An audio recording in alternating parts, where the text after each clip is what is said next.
Good morning, everybody.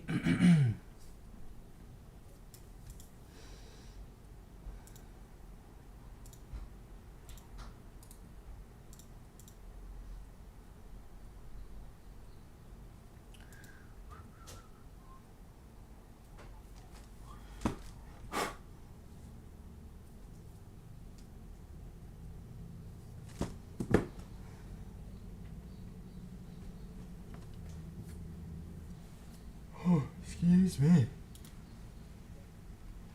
Alright, we have 4 people. Hopefully we can get a few more before long. 6, that's great.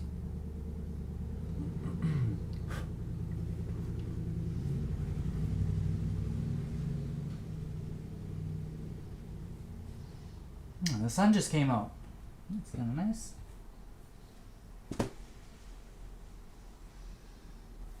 Had some strange weather lately. We had a thunderstorm last night, eh? That was really pretty. And then last night, I don't know if you noticed, but the light was just so interesting. It was like orange and just glowing. It was just a beautiful day. Really beautiful day yesterday.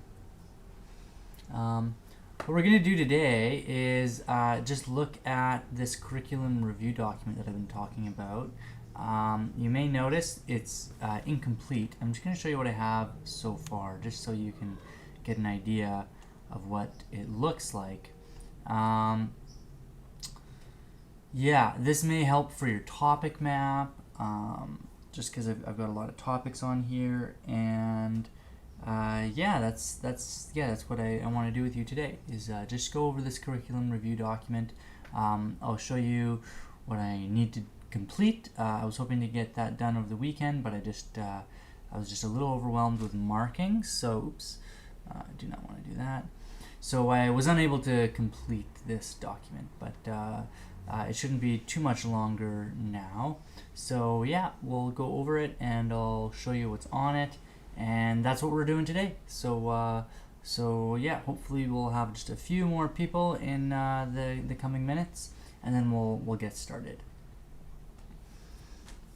So I'm just gonna hang tight here. All right, we've got 14 people, 15. Oh, the number's growing. Okay, let's just get started now. And if you're tuning in just a little bit late, you can always rewind if you like. Yeah, so this is the curriculum review document. There's several reasons why we're making this document. I'm just gonna close the window. It's just a little noisy outside. 1 second.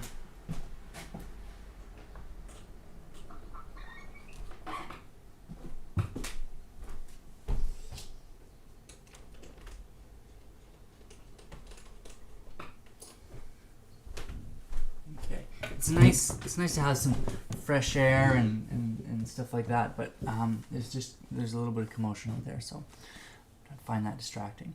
Okay, so there's a few reasons why we're making this document. I mean, of course, the number one reason is that we've been asked to make it.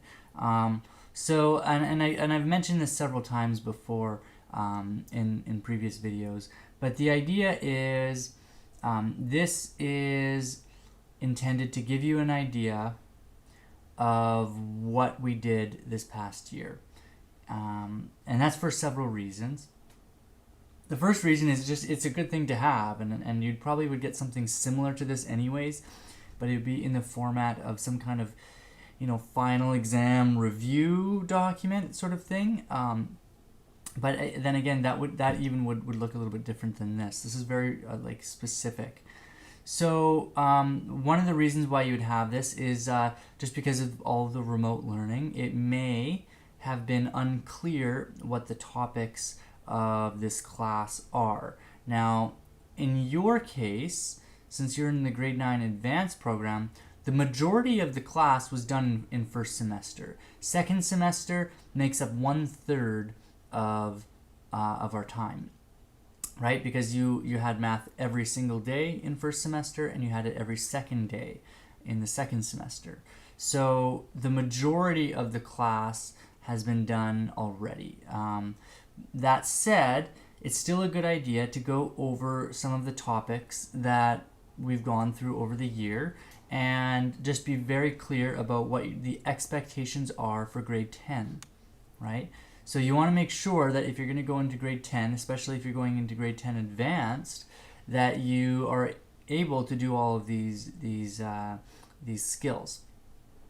So this is what it looks like. This is the grade 9 one. Now, like I said, most of this was done with either Mr. McIntosh or Miss Bray in the first semester. So there's not a whole lot of it that's just from the second semester, and that's especially so when you think of the stuff that we started doing as remote learning. So the majority of this document makes up the topics that you covered already. So that said, these are still the topics that you will be expected to have in grade 10 advanced. Now, it is very likely that I will be your grade 10 advanced teacher. It's not given. Like, don't take my word for it. Don't just say, oh yeah, Mr. Bennett is my grade 10 advanced math teacher. Things can always change, but from what I understand, that's likely the case, is that I'm going to be your grade 10 advanced teacher, which would be great. I'd be really happy about that. I think that we'd have a lot of fun. Oh, I missed your chat here. Can we use 2 topics from our topic map for a project? Oh, no. You can definitely use topics from your topic map. Absolutely. Yeah, I think it might be a good idea for me to talk a little bit about the project after the this little document blurb. And good morning, Mr. Schiffman. Good morning, Aaron. Good morning, Goose. Yeah. Okay. So I think I pretty much said everything I wanted to know. Oh yeah. I was talking about next year. So next year, I'll be kind of using this document as a guide in the first little while while we kind of reacquaint ourselves with school. I mean, who even knows what school is going to look like next year, right? There's a lot of different possibilities. As far as I can tell, I can think of there's 3 different possibilities. First possibility is that everything is normal, that it's just a normal school year and we just go to school and have our regular school schedule just like nothing ever happened. I don't think that's going to happen. Second option would be that we continue on with remote learning.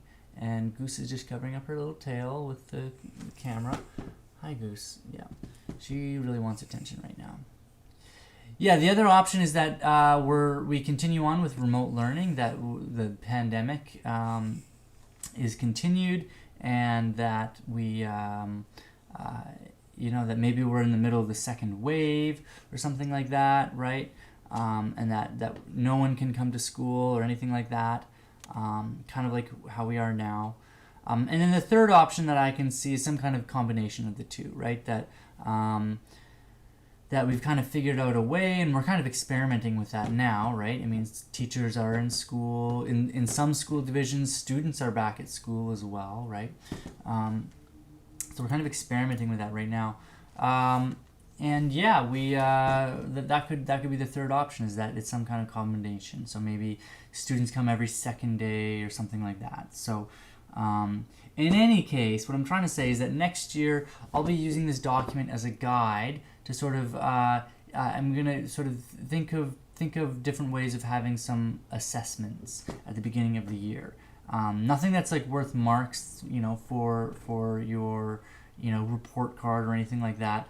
But this was kind of the guide that I'm going to be following when I do. I mean, every year, at the very beginning of the year. No, I'm your teacher now, but I was not your teacher at the beginning of the year.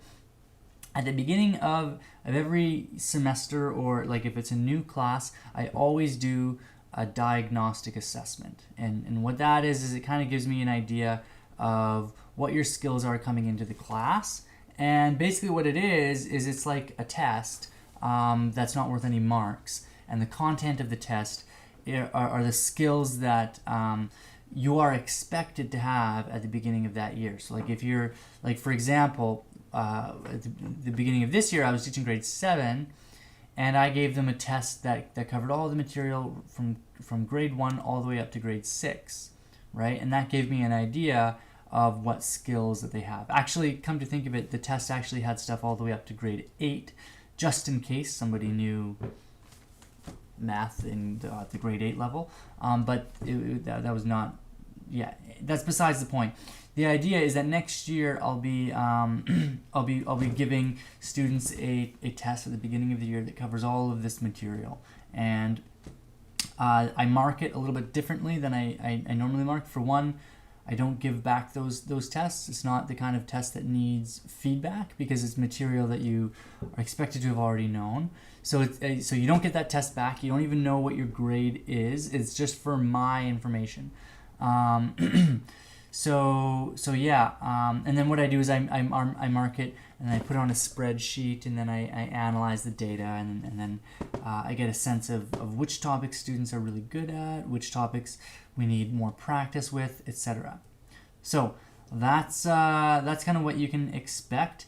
I should keep my eye on the chat. It seems like you guys are pretty quiet on the chat, which is fine. I wish I had a coffee. Boy. My wife made a coffee this morning, and she gave me part of it, and then I forgot about it.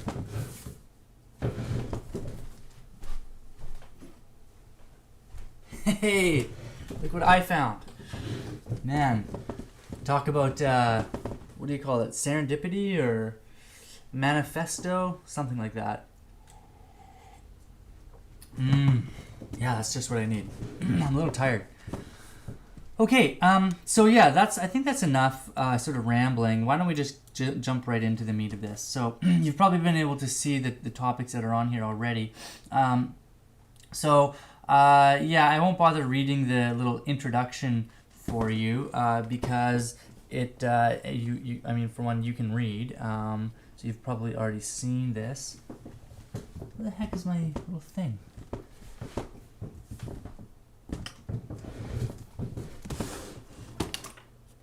Oh, it's down here. I'm just gonna, I just want to use my mouse here. Just give me 1 second here. There we go. Okay, so now you can see what I'm saying, or see what I'm pointing at.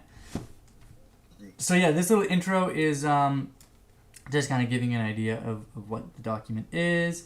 It is recommended but not required to attempt each question and check your understanding of the topics of this course. So the idea is that in this document there are going to be questions, and I just started doing the questions just yesterday. I just kind of threw these ones in here. So these would be what I would consider a level 1 question, and then level 2, and then level 3 will come next. It's really too bad that I didn't finish that this weekend. It just had didn't have a whole lot, or didn't have as much time as I thought I would. So in any case, the level 1 questions are kind of like, okay, do you know your definitions? Like, am I able to test your vocabulary? Like, do you know the words that we're talking about? Can you make calculations? Can you make like a graph or some kind of diagram? And then just some solving, right? So like solving an equation, something like that. Level 2 would be application of definition. So do you not only know like the words themselves, but do you know, do you know how to use these words? So being able to explain things, identifying errors and correcting mistakes and things like that. So I would give you an example of a student's work that has an error, and then it would be your job to fix that error. And then more complex solving, so kind of more challenging equations. And then level 3 is like being able to fully explain a process or a concept, making connections to other concepts. So this would be something like our project, or even our topic map, I would say, kind of falls into this category. And then problem solving, so where there's a question that doesn't really tell you what to do, you're kind of just expected to, figure it out. And I think that I went over these topics very briefly already. I think I showed you the grade 11 document. Yeah. And now can I see? Oh, I never said the third option for the school year. Oh, the third option, a combination of the first two. So kind of like where we're at right now. So like, you know, maybe students come to school every second day, or something like that. So that would be the third option. And please be aware, that's just me speculating. I don't know anything. I know nothing about what September will look like, and that's the point I'm trying to make. Is that the way I can see it is that I can see 3 different things happening. There could be another third option. I don't know. I certainly will not be the person who decides. That much I know.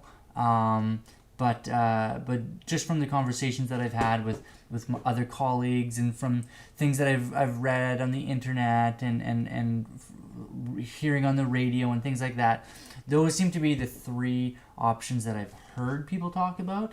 But that certainly does not mean that those are the only things that could happen. I don't know. So, but it kind of makes sense though, right? I mean, either things are normal or they're not, or there's some kind of combination of the two. So I think it's a reasonable thing to say. But please be aware, like I'm not the person who makes these decisions, right? I don't have any say in these things. Anyways, the first topic is primes, powers, and polynomials. So this would be things like applying our exponent laws. By the way, all of these little bulleted things right here, these could all be topics in your topic map. So there's quite a few topics that you could choose from. There are many other topics too, and you could split some of these up. Like LCMs could be a topic, GCFs could be a topic, right?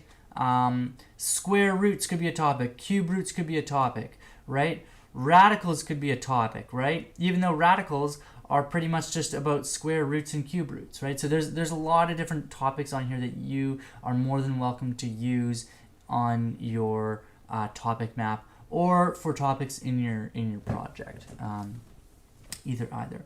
So yeah, you should be able to apply your exponent laws. So here's something with the exponent laws down here. You should be able to factor whole numbers into a prime power factorization. So just like that, like factoring 945 into a product of prime powers. Calculate LCMs, GCFs of 2 or more large whole numbers. Just like right over here. So can you calculate the LCM of these 2 big boys? Being able to simplify square and cube roots, ordering radicals, and can you perform operations to polynomials? So like, can you add 2 polynomials together, right? Like, do you know about like terms? Can you multiply or divide? Dividing polynomials is a little bit challenging, and just to give you an idea, we don't expect you to be able to divide any old polynomial. It's very specific types of polynomials. For example, you wouldn't be expected to divide like x squared plus 3x plus 2 divided by, x to the 5 plus x to the 4 minus 3x squared. They'd be smaller polynomials. So I wish that I'd finished this so I could show you just a few more examples. But my goal is to finish it either today or tomorrow and post it on Google Classroom, and you'll have access to it then. Okay, next up is linear functions and relations. So you should be able to analyze visual patterns that represent linear and quadratic relationships. You would have done a lot of these with Mr. McIntosh and Miss Bray. So the visual patterns are the kinds of things like where you have those like sequences of dots. Like, okay, here's the first figure, it has like 6 dots. The next figure has like 12 dots and is in kind of a different pattern or a shape. I'll put a couple of these in the example questions over here to give you an idea. You should be able to graph and analyze linear functions and relations. So, can you graph a linear equation? Can you look at the graph of a linear equation and deduce which equation that represents? Things like that. You should be able to solve linear equations. You should be able to interpret graphs to describe data. You should be able to identify a function versus a relation. This is something that we did just recently. You should be able to calculate slope. I'm really hoping, this is a big one, right? Like the whole calculating slope thing. That's a big one. What are all these controls here? Oh wow. I didn't even know that you could. Okay, I'm getting distracted. Okay. Okay, you should be able to calculate slope. That's probably one of the biggest topics of the year, right? Slope. That's a huge one, right? So calculating slope, there's many different ways of calculating slope, and slope, as we know, comes up all over the place. Okay, solve systems of linear equations. So that's something that I think you did in the first semester, and then we kind of revisited it in the second semester. I think that's really fun. That's a really fun topic. Okay, next up, we have shape and space, and this is actually the last little topic. So I kind of narrowed it down into 3 big sections. This last one is shape and space, circle geometry, and trigonometry. So it's kind of like all of the things that use like different shapes and visualizing things, right? So the distance formula to calculate the distance between 2 points, right? So relate the central angle and inscribed angles within a circle, right? That's part of the circle geometry that we did together. That was one of the first things we did. Recognize tangent lines, points of tangency, and how they relate to the radius of a circle. So that's kind of a loaded topic. I might in the final draft I might actually split this up a little bit. I might split a few of these up. But yeah, that's kind of like, okay, so you've got a circle and then a line that's tangent to the circle. What can you say about the radius that connects that point of tangency? I think that you may remember that the radius is going to be tangent, or sorry, is going to be perpendicular to the tangent at that point of tangency. Okay, identify perpendicular lines and bisectors and relate those to circle geometry. So these sorts of things, they're hard to put into words without actually having like an example and without getting too deep into the vocabulary.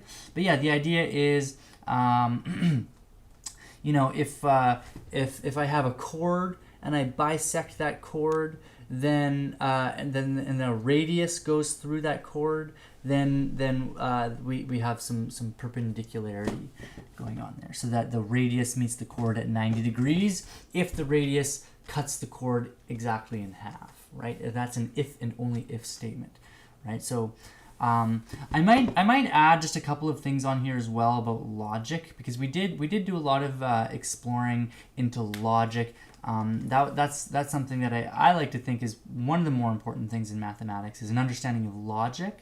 But that's not actually in any curriculum, right? I think it's in the applied curriculum, but it's not in our curriculum. To think about an if and only if statement and what that means. Okay, last topic is to solve problems involving right triangles using sine, cosine, tangent, and the corresponding inverse functions. So we know that the inverse trig functions will give us the angle, right? So if you have a missing angle, then you can use the inverse trig functions to find that angle. Oh, excuse me, goodness gracious. Oh. Excuse me. So that's that. And then so for each of these, I'm going to provide you with like level 1, level 2, and level 3 types of problems. I wish that I had a few more examples. I think what I'll do is I'll look at the grade 10 advanced one. So this is the one that you can look forward to next year. So here's the grade 10 one.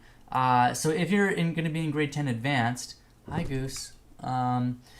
If you're going to be in grade 10 advanced, this is what you can look forward to next year. So you'll notice that a lot of these major sort of categories are similar to ones that we have already, and that's something that you'll see all throughout, right? In math, we keep revisiting these same topics over and over again.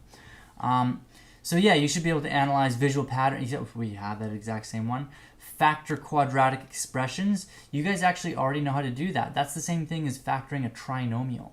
We just don't call them quadratics in grade 9. Using the quadratic formula, you guys don't know about that one yet. So I won't get into here, but I'll give you an example of some of these the types of questions here, right? So level 1, just solve this equation. define what the root of a polynomial is, right? Just here's a definition. Give an example of something. I love these questions. I think that these are some of the best questions that you can ask, especially at the beginning of a test or something. Give an example of something. Like, do you actually know what this looks like? Write this function in vertex form. So, I mean, that might not mean anything to you, but basically it's just going to take this expression and kind of rearrange things in a certain way. And then, here's a graph. You guys might know some of these terms, like the x-intercepts,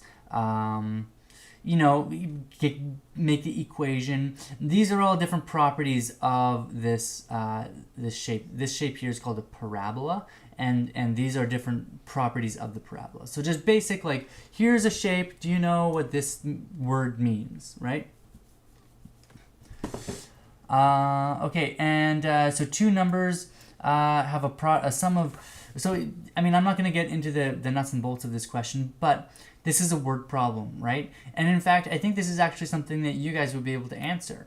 This is a very typical question that's going to come up in grade 9, grade 10, grade 11, grade 12, just relating two numbers and two operations.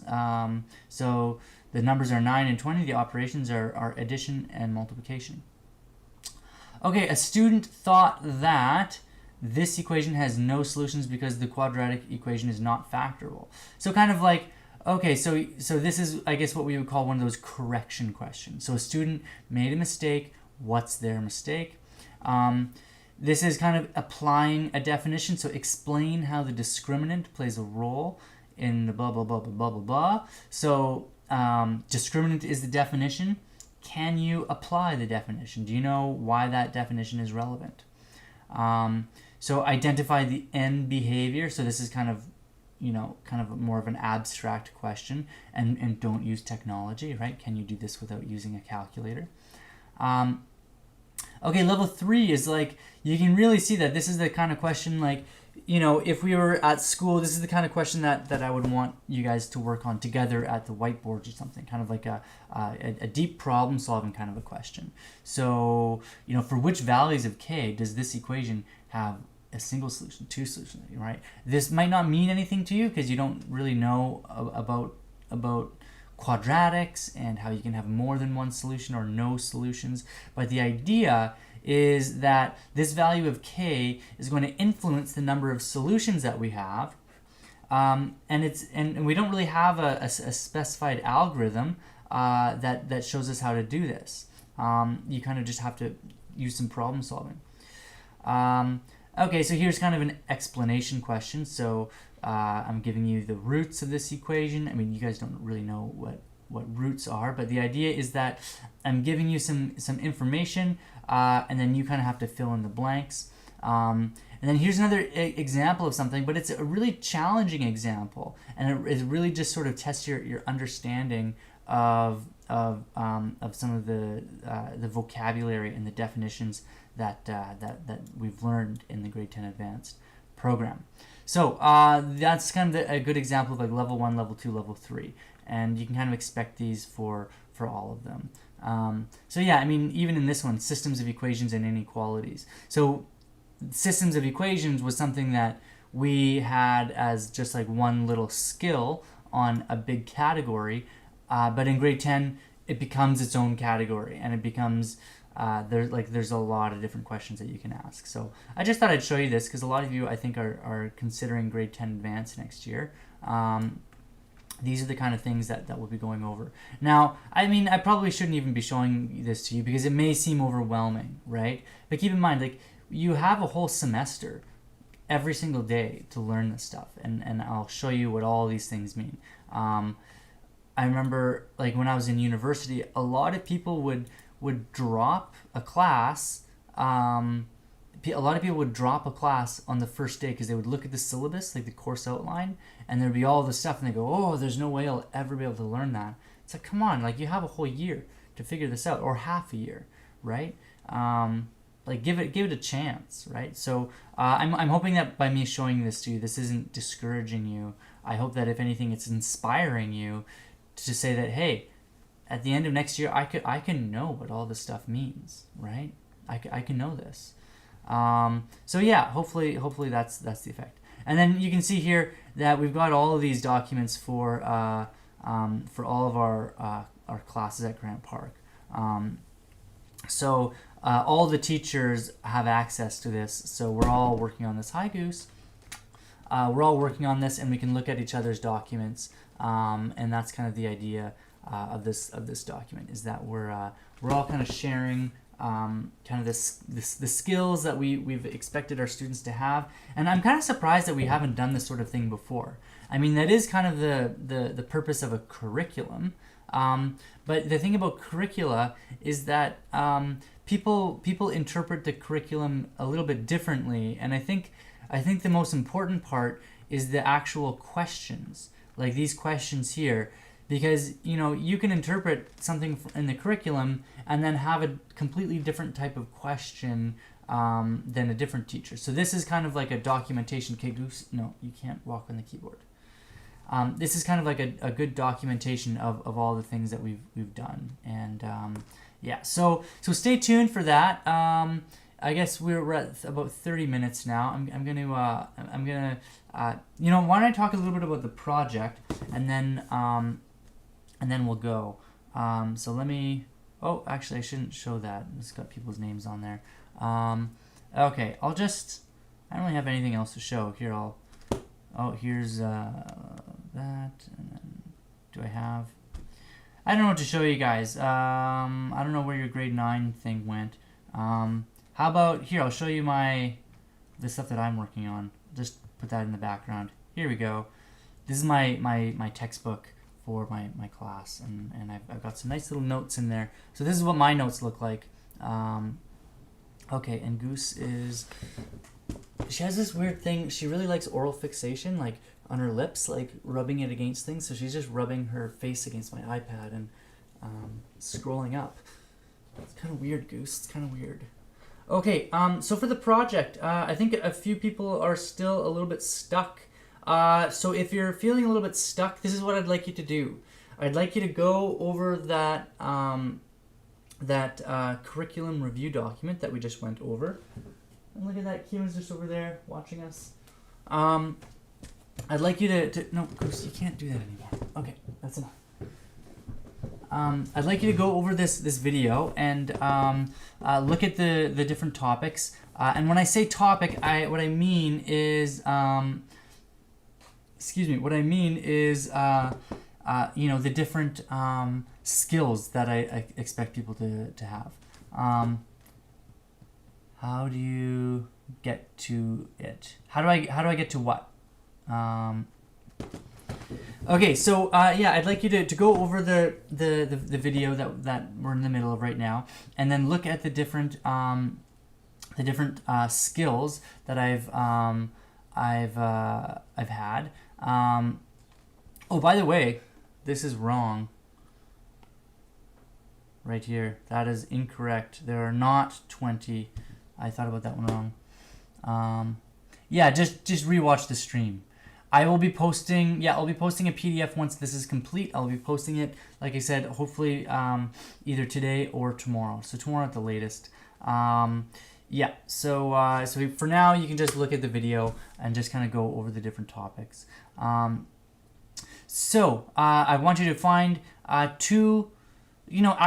First I want you to start with a topic map. I want you to start off with a topic map. So find 10 of those little topics. You can split them up, like I said. So one of the topics is like, LCMs and GCFs. Well, those could be two topics, right? So start with your topic map, and then really start looking at the connections between the topics that you choose. There are way more than 10 topics. I can tell you that firsthand. There's way more than 10 topics that you can choose from. So choose just 10 of them and then draw some connections between them. While you're doing that, start thinking about some of the topics that have a really strong connection. And once you've done that, then, once you've chosen your two topics, just start writing everything that you know about them. It doesn't have to be like super nice. Just make like in point form. Just start writing. Okay, this is everything that I know.